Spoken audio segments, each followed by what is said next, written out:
Assalamualaikum warahmatullahi wabarakatuh. Apa kabar sobat sekalian? Semoga baik-baik saja. Jumpa lagi di channel Rahmat Nuni. Kali ini kita akan membahas berita hangat dan masih hangat diperbincangkan, yaitu tentang pemberian gelar pangkat Letkol tituler ya kepada Deddy Corbuzier. Dan tentu saja ini banyak kontroversi di dalamnya, terkait juga urgensitas dan juga hal-hal apa yang motif apa gitu ya dari kedua pihak, dari Deddy Corbuzier maupun yang memberikan pangkat tersebut, yaitu Menhan Prabowo. Dan ini ada statement dari DPR terkait konsekuensi pangkat Letkol tituler itu, yang kalau sudah dijabat itu pasti ada konsekuensinya, yaitu haram berbisnis usai dapat pangkat Letkol tituler. Ini sesuai yang dilansir oleh cnnindonesia.com dan statement dari DPR ya.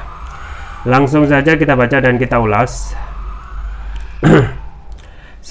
Jakarta, CNN Indonesia. Selebritas Deddy Corbuzier disebut tak boleh berbisnis setelah resmi mendapat pangkat Letnan Kolonel Letkol tituler dari Menteri Pertahanan Menhan Prabowo Subianto. Hal itu disampaikan anggota Komisi Bidang Pertahanan DPR Tubagus TB Hasanuddin. Menurut Hasan, Deddy kini memiliki kewajiban yang sama dengan prajurit TNI pada umumnya. Selain dilarang berbisnis, Deddy juga tidak boleh terlibat politik praktis. Sama perlakuannya dengan TNI aktif yang lain, jadi berlaku Undang-Undang TNI. Deddy Corbuzier tidak boleh berpolitik praktis dan juga dilarang berbisnis, kata Hasan kepada cnnindonesia.com Senin 12 Desember. Selain itu, kata Hasan, Deddy juga harus mengikuti kegiatan harian TNI lain, mulai dari masuk struktur organisasi, mengikuti apel pagi, mengikuti briefing atau rapat, hingga bekerja di kantor. Dengan kesamaan status itu, Deddy kini juga terikat dengan peradilan militer jika ia melakukan pelanggaran. Deddy tak bisa dijerat dengan hukum KUHP seperti warga sipil pada umumnya. Dia terikat dengan Kitab Undang-Undang Hukum Pidana Militer KUHPM. Jadi dia kalau ada masalah berlaku hukum militer pada dia, katanya. Selain beberapa kewajiban itu, dia juga mendapat hak yang sama dengan prajurit TNI pada umumnya, mulai dari gaji, tunjangan, dan perawatan. Hasan menegaskan sejumlah dan kewajiban yang didapat Deddy tak berbeda dengan prajurit lain. Sebab Deddy secara resmi berstatus sebagai militer aktif. Kalau misalnya ada yang berani bicara misalnya dari jubir Kemenhan, oh karena Deddy itu sudah menjadi duta komponen cadangan, begini. Di militer nggak ada istilah duta, kata Hasan. Ya itu ya sobat sekalian, terkait pangkat tituler ya, pangkat Letkol tituler yang disampaikan atau diberikan kepada Deddy Corbuzier. Jadi satu hal yang patut kita pertanyakan ya, urgentitas dari dalam hal ini tentu saja kepentingan TNI yang diwakili oleh Menhan itu apa, mengingat saat ini TNI ya tidak memerlukan atau tidak membutuhkan hal-hal yang sifatnya urgent, mengingat masih banyak potensi atau SDM TNI yang masih bisa digerakkan ya, kurang pede aja. Apakah hanya melihat follower dari Deddy Corbuzier yang bisa dipakai untuk mempromosikan ataupun melakukan tugas-tugas TNI dari segi komunikasi publik ataupun yang lain. Nah ini yang perlu jadi pertanyaan. Ini juga ada yang dilansir dari cnnindonesia.com, alasan Deddy Corbuzier bisa dapat pangkat letnan tituler. Langsung saja kita baca dan kita ulas. Jakarta, CNN Indonesia. Apa alasan warga sipil tanpa misi resmi militer seperti Deddy Corbuzier bisa mendapatkan hadiah gelar berupa letnan tituler? Juru bicara Menteri Pertahanan Prabowo Subianto, Daniel Ahzar Simanjuntak, mengatakan pemberian pangkat Letnan Kolonel tituler kepada selebritas Deddy Corbuzier DC terkait kemampuannya dalam komunikasi di media sosial untuk menyebarkan pesan-pesan kebangsaan. Deddy diberikan kepangkatan itu dengan pertimbangan kemampuan khusus yang dibutuhkan TNI, yakni kapasitas komunikasi di sosial media. Kemampuan dan performa DC tersebut akan membantu TNI untuk menyebarkan pesan-pesan kebangsaan dan sosialisasi tugas-tugas TNI dalam rangka menjaga pertahanan RI, kata dia dalam pesan singkat Jumat 9 Desember. Sebelumnya, Deddy Corbuzier dalam akun Instagramnya mengaku diberi pangkat Letnan Kolonel Tituler Angkatan Darat oleh Menhan Prabowo Subianto. Dia mengklaim pangkat tersebut disahkan juga oleh pangkat TNI, Panglima TNI Jenderal Andika Perkasa dan Kasat Jenderal Dudung Abdurrahman. Deddy mengucapkan terima kasih kepada keluarga besar TNI dan Kementerian Pertahanan atas penghargaan dan kepercayaan tertinggi itu. Ini artinya mengawali perjalanan baru bagi saya untuk mengemban tugas dan tanggung jawab kepada NKRI secara bersih dan tidak memihak kecuali pada Pancasila. Mudah-mudahan dengan hadirnya saya di keluarga besar TNI bisa lebih memberikan warna baru dan gagasan-gagasan untuk rakyat, bangsa, dan negara, ujarnya. Daniel menjelaskan Deddy yang podcastnya di YouTube kerap menghadirkan pejabat negara secara langsung akan terikat dengan aturan militer, termasuk hak pilihnya dalam pemilu. Deddy akan terikat dengan aturan militer termasuk kehilangan hak pilih selama dia bertugas, kata Daniel. Dasar hukum pemberian pangkat tituler itu, kata Daniel, adalah peraturan pemerintah PP nomor 39 tahun 2010 tentang administrasi prajurit TNI. Menurut PP tersebut, pangkat tituler merupakan salah satu pangkat TNI khusus selain pangkat lokal. Penjelasan pasal 5 ayat 2 huruf B menuliskan bahwa pangkat tituler adalah pangkat yang diberikan kepada warga negara yang sepadan dengan jabatan keprajuritannya.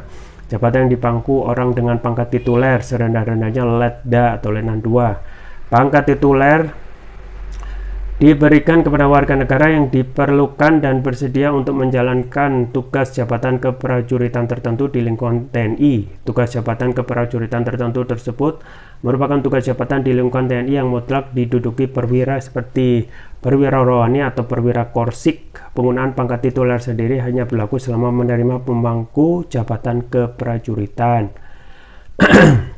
Setelah orang yang menerima pangkat tituler tak lagi memangku jabatan keprajuritan, maka pangkat tersebut akan dicabut. Pasal 29 PP nomor 39 tahun 2010 juga menjelaskan penerimaan pangkat tituler akan mendapatkan perlakuan administratif terbatas selama masih memangku jabatan atau pangkat belum dicabut. Ya, itu ya sobat sekalian. Tentu saja terkait urgensitas ini juga patut ditekankan ya, mengingat TNI banyak sekali potensi yang mempunyai kemampuan, kapabilitas untuk melakukan apa yang dinamakan komunikasi ya. Nah, memang kalau kita melihat salah satu hal jalan pintas jalan pintas untuk lebih meraih ya tujuan dan untuk mendekatkan kepada society lebih cepat, yaitu memang rata-rata dari public figure ya, public figure sekelas Deddy Corbuzier ya, tentu saja sudah tidak perlu diperdebatkan lagi ya. Jadi followernya juga banyak di semua media sosial termasuk di YouTube, yang nonton juga jutaan.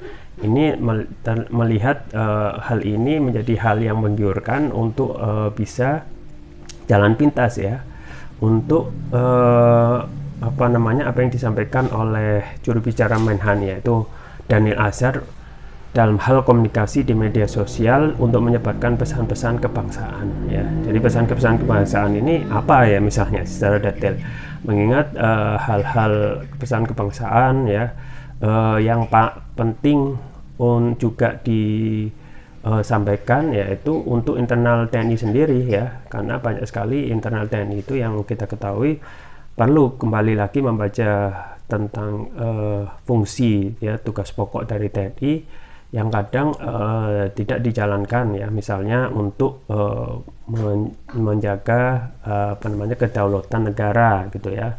Dan sedangkan banyak sekali wilayah di negeri ini yang masih terancam ya. Kemudian banyak sekali ya oknum-oknum TNI yang melakukan pelanggaran secara etika dan juga tugas pokok TNI. Jadi ini juga yang menjadi pertanyaan, apakah Deddy Corbuzier sudah mengetahui konsekuensi ketika mendapatkan pangkat letnan kolonel ini ya, secara apa yang disampaikan oleh DPR ya, yaitu salah satunya TB Hasanuddin, salah satunya disamakan posisinya sebagai seorang TNI aktif ya, artinya dia harus mengikuti upacara ya, kemudian juga menjalankan kewajiban di TNI, dan juga untuk statusnya di tidak boleh ya tidak boleh melakukan politik praktis, dan termasuk juga tentu saja tidak mempunyai hak lagi untuk memilih ya. Nah, kalau sudah paham ya, apakah dia Deddy Corbuzier mampu ya, mau dan mampu untuk menjalankan itu semua ya. Secara kalau kita melihat saat ini ya agak sulit kalau melihat Deddy Corbuzier itu meninggalkan bisnisnya, termasuk podcastnya dan lain sebagainya, yang tentu saja itu sumber dari DC itu sendiri. Nah, memang ini aturan yang ada dalam TNI yang harus ditegakkan, tetapi banyak juga aturan itu yang hanya tertulis semata tetapi tidak jalankan ya. Meskipun misalnya ada larangan untuk berbisnis ya, atau larangan untuk harus patuh kepada aturan TNI, tetapi kadang aturan itu sangat sulit untuk ditegakkan mengingat tidak ada sanksi ya. Nah, misalnya untuk Deddy Corbuzier sendiri yang tentu saja ya pastilah mempunyai bisnis yang menggurita di sana sini ya. Pertanyaannya adalah apakah dia harus ataupun dia mau ya meninggalkan bisnisnya, secara dia saat ini tentu saja setelah mendapatkan letkol pangkat letnan tituler ini berarti sama seperti TNI aktif ya, dia harus meninggalkan bisnisnya dan fokus pada TNI. Jadi inilah yang harus diketahui secara umum ya. TNI tentu saja tidak terlalu urgent untuk membutuhkan ya sosok seperti ini, karena TNI sendiri tugasnya yang paling pokok adalah menjaga NKRI ya, Negara Kesatuan Republik Indonesia, dari ancaman kedaulatan dari luar ya, atau dari asing, which is saat ini itu lebih banyak tidak disentuh ya.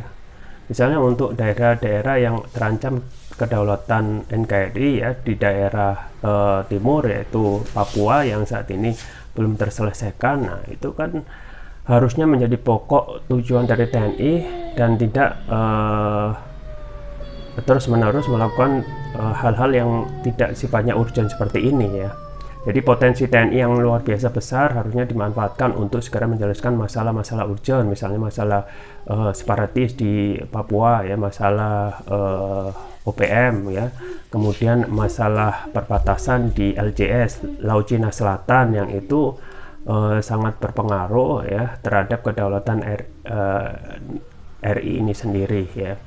Sedangkan untuk menyampaikan atau berkomunikasi secara publik ya, sekarang kita masuk zaman media sosial yang zaman informasi itu sangat mudah untuk diakses. Jadi hal-hal kebangsaan itu ya masih bisa dipelajari sendiri ya melalui media sosial. Yang penting adalah hal-hal positif dari hal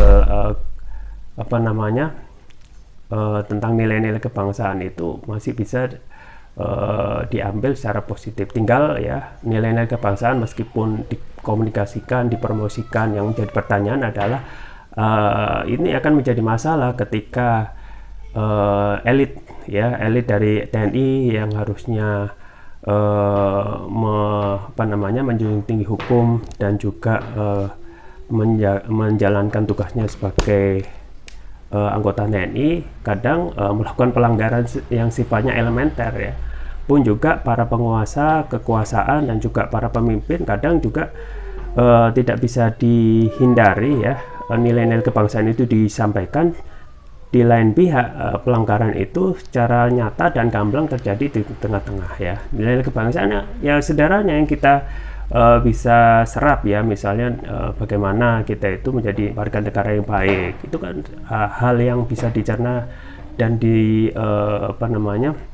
dipahami dan mudah, tetapi kadang pelaksananya itu ya bermasalah ya. Misalnya pelanggaran-pelanggaran yang sangat nyata yaitu tentang korupsi ya, itu bukan berarti kan sudah melakukan pelanggaran sifatnya elementer ya, tidak menjadi warga negara yang baik. Nilai kebangsaan yang mana ya? Padahal satu sisi ingin memperkenalkan nilai kebangsaan, tetapi di sisi lain ya para elit ya, entah itu dari TNI, kemudian juga dari pemangku kebijakan dan juga penguasa, justru melakukan pelanggaran yang sifatnya elementer, yaitu banyaknya sekarang ya korupsi ya, KKN, yang itu tentu saja jauh dari nilai-nilai kebangsaan. Ya, itu saja yang bisa saya sampaikan. Semoga bermanfaat. Jangan lupa like, share, dan subscribe. Sampai jumpa lagi. Wassalamualaikum warahmatullahi wabarakatuh.